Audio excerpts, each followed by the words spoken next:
Bienvenidos a Historia en 20 minutos. Soy Andrés Aguilar y en este podcast repasamos los hechos que marcaron épocas, con contexto, protagonistas y una mirada clara sobre cómo se desarrollaron.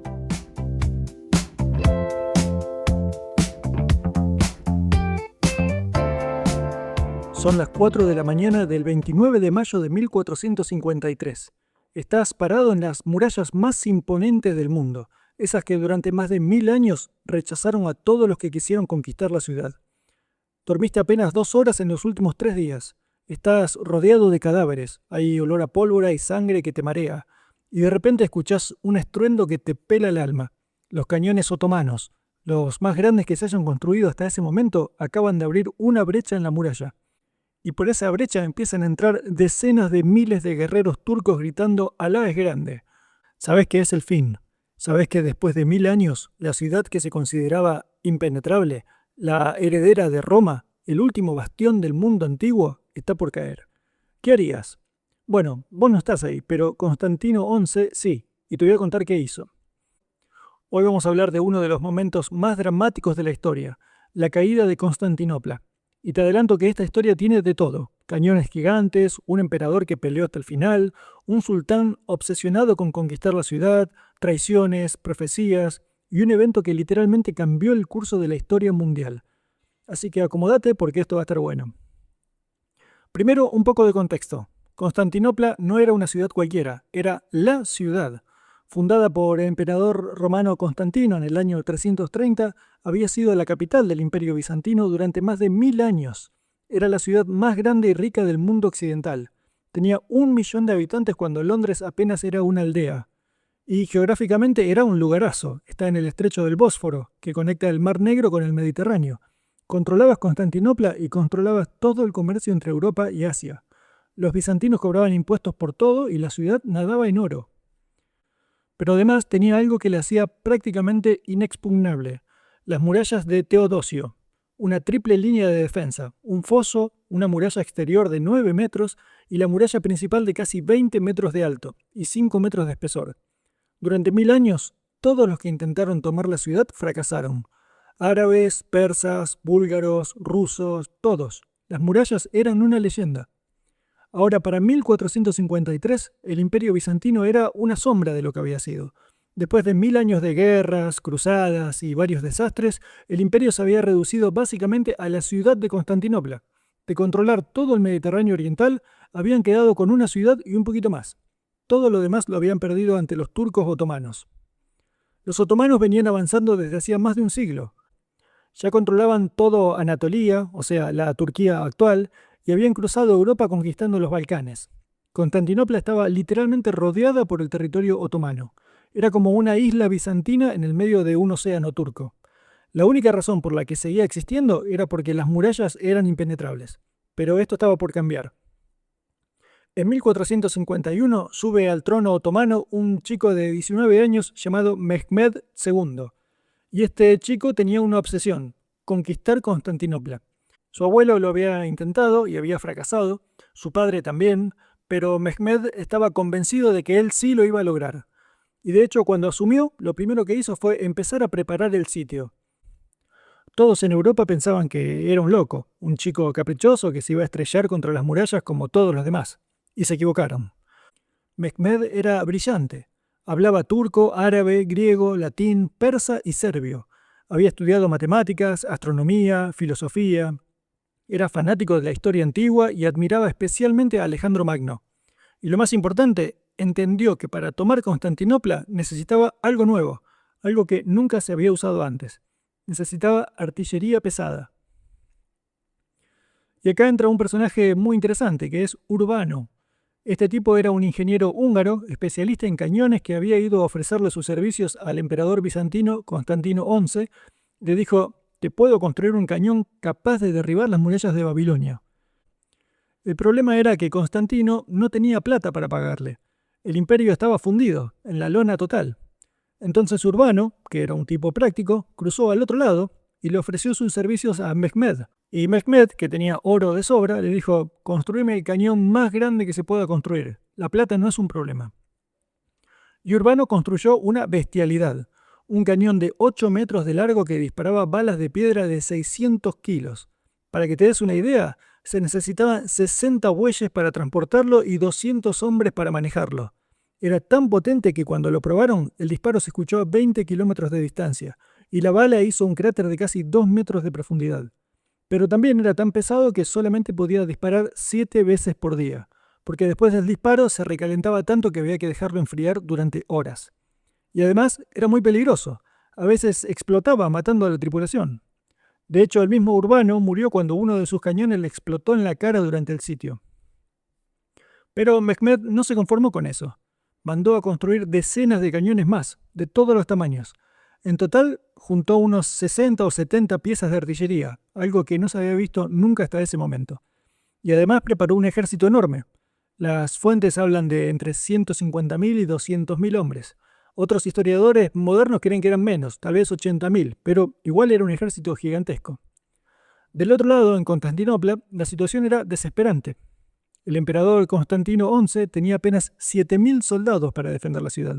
7.000 contra 80.000 o 200.000, según las versiones. Las cuentas no cerraban.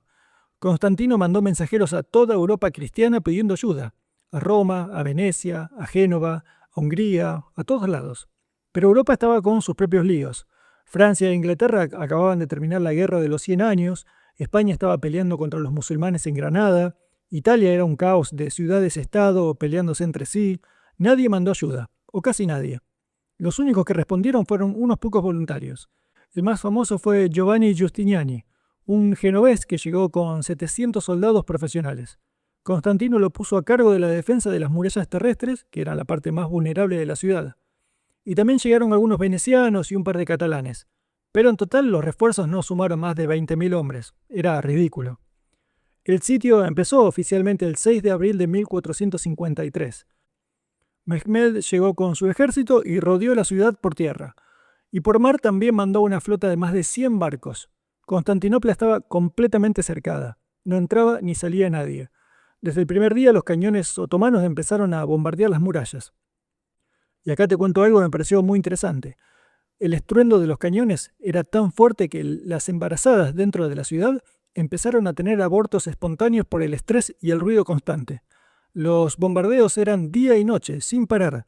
Las murallas temblaban, el polvo y los escombros llenaban el aire, y cada disparo del cañón gigante de Urbano hacía un agujero del tamaño de un auto en cada muralla. Pero acá viene lo increíble. Los bizantinos no se rendían. Cada noche, después de que los cañones dejaban de disparar, salían con picos, palas, maderas, piedras y reparaban los agujeros en las murallas. Era un trabajo de hormiga, desesperado, pero lo hacían. Los monjes, las mujeres, los niños, todos ayudaban. Y cada mañana, cuando los otomanos se preparaban para el asalto, se encontraban con que las murallas habían sido reparadas durante la noche. Mehmed estaba furioso. Lanzó un montón de asaltos directos, pero todos fueron rechazados. Las murallas eran tan altas y los defensores estaban tan decididos que los turcos no podían subir. Giustiniani era un genio organizando la defensa. Estaba en todos lados al mismo tiempo. Mehmed intentó de todo. Mandó a construir torres de asedio móviles, pero los bizantinos las quemaron con fuego griego. Intentó cavar túneles para pasar por abajo de las murallas, pero un ingeniero escocés llamado Grant detectó los túneles y cavó contratúneles. Hubo peleas subterráneas en la oscuridad total, algo que debe haber sido aterrador. Los bizantinos inundaron los túneles turcos matando a cientos de zapadores. Una de las movidas más audaces de Mehmed fue trasladar parte de su flota por tierra. Sí, escuchaste bien. Como la entrada del Cuerno de Oro, una bahía natural que formaba el puerto de Constantinopla, estaba bloqueada por una cadena gigante que impedía el paso de barcos, entonces Mehmed mandó construir un camino de madera engrasada que iba por tierra bordeando la bahía. Y una noche, usando bueyes y poleas, arrastraron 70 barcos por tierra durante 8 kilómetros y los metieron en el Cuerno de Oro.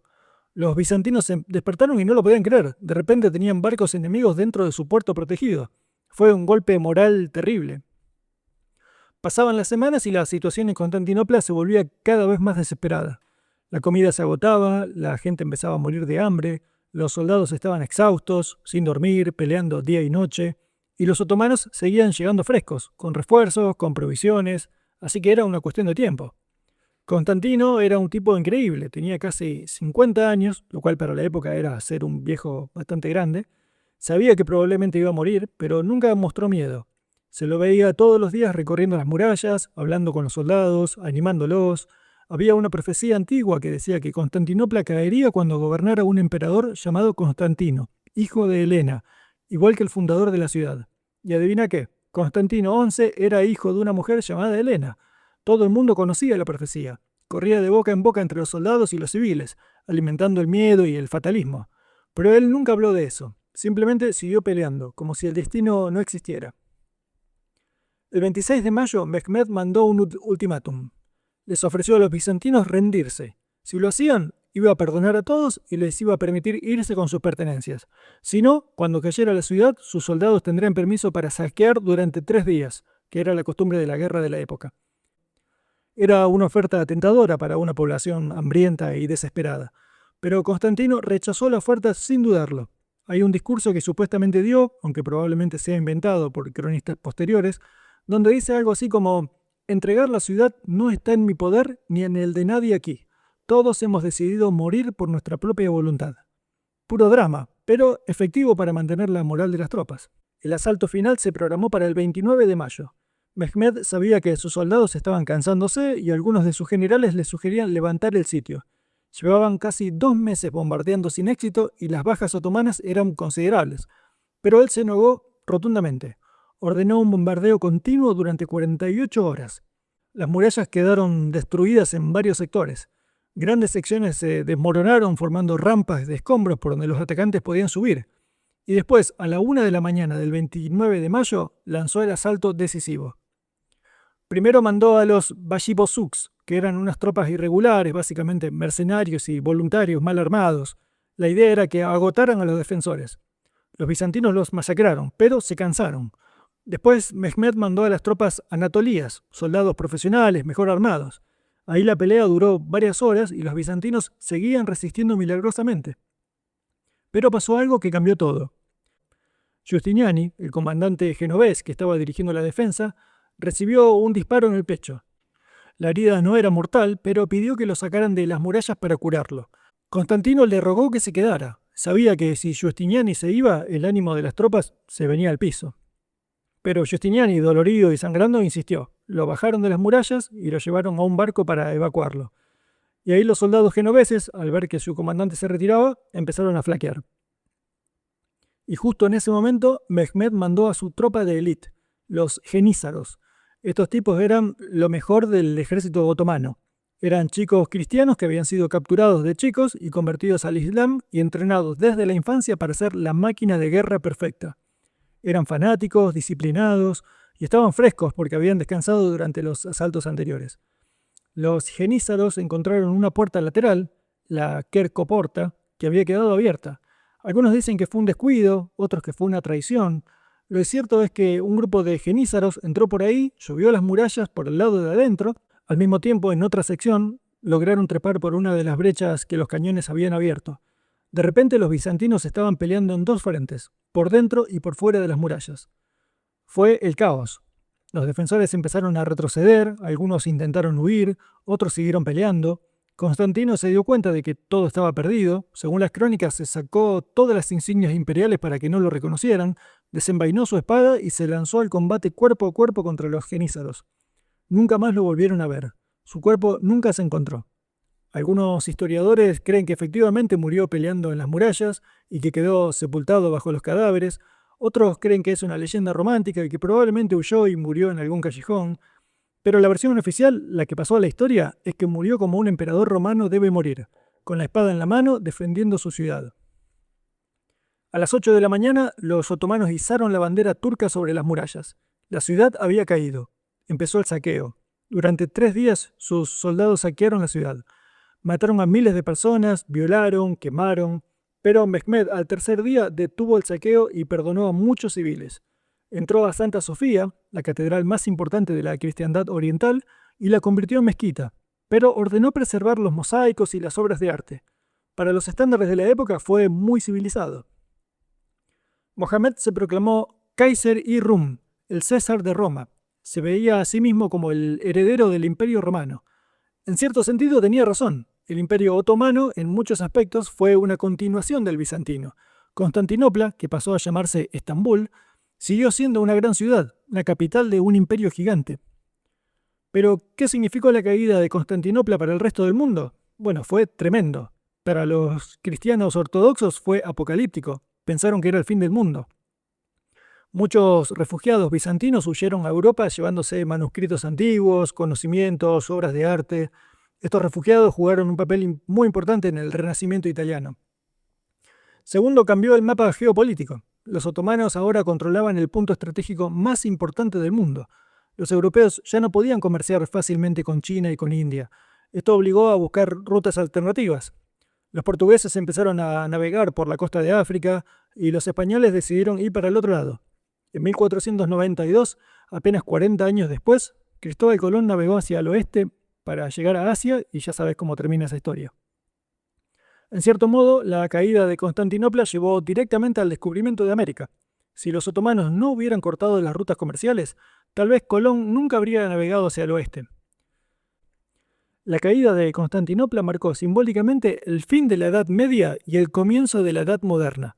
1453 es la fecha que separa las dos épocas.